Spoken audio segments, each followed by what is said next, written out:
Hey, I'm Callie Lewis. You're watching Geek Brief TV and I'm building a PC. This is part 1, so let's do the GBTV PC dance and get started!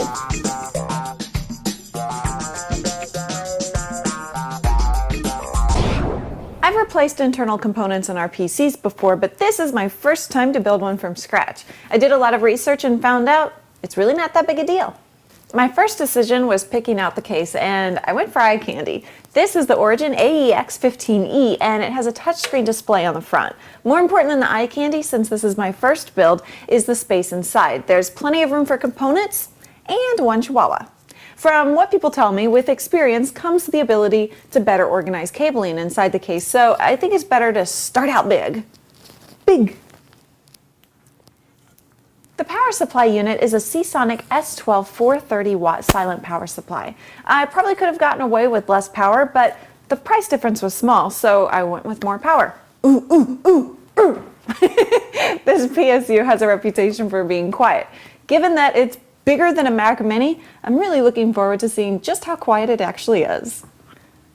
Again, it's huge. Our processor choice is controversial because it isn't dual core. Lots of friends in the forum think that the AMD Athlon 64-3800 Plus we chose will choke trying to process 2 HD TV signals. This is a new 2.4 GHz chip, and if we're wrong about it, it's a $90 mistake. It's worth the risk to try out just because it uses half the power of an Intel chip, so that means a quieter PC. Now, this is a big box for a small chip, so I want to see what else is inside. Filler. The chip, and what's taking up all the room? Ooh. It's a cooler, and that's it. The motherboard we chose is an Asus M2N socket AM2 NVIDIA Enforce 430 MCP ATX AMD motherboard.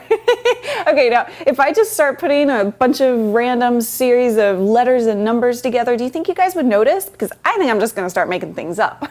We chose it because it works with our processor and it was extremely well reviewed. Reviewers said it's well designed and it's a joy to work with. We read 3 books in preparation for this project. Without exception, the authors say RAM isn't as important on a home theater PC as it is with PCs built for other purposes. At the same time, there's nothing wrong with adding more, so we went with 2 GB of crucial ballistic RAM. We're putting 4 drives into the GBTV PC. There will be 2 500 GB Seagate Barracudas. It's the same drive that we use in the Mac Pro. For the optical drive, we picked a Samsung SATA DVD burner with HP's LightScribe technology. I love LightScribe, so it was important to me to have that in a drive. And finally, we're going to throw in an internal 17-in-1 card reader just because they're inexpensive and there's a slot for one. I guess the most important component that makes a home theater PC is a tuner card. We chose 2. The Hauppauge WinTV PVR 500 MCE includes 2 standard definition tuners on 1 PCI card. We'll connect this card to our DirecTV box. Because we have great over-the-air HD programming where we live, we chose to install 2 HD tuners. The PC HD TV HD5500 was developed by Jack Kelleher specifically to work with Linux and open source software. Both tuner cards were provided complimentary from both Hauppauge and PC HD TV, and we really appreciate it because it saved us $400. Because most of what we plan to record is over-the-air HD, we chose an indoor Turk HD TVI antenna. We've been using it with the 37-inch Vizio 720p TV, and it works great. Plus, if I do this, look, I'm Geordie. Oh wait, that wasn't right. There we go. Oh, a little.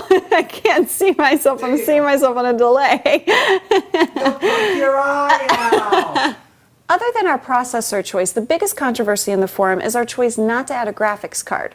The motherboard we chose has a built-in NVIDIA Enforce graphics processor, so we just want to see how that works. It's always easy enough to add a graphics card if the internal stuff starts to choke.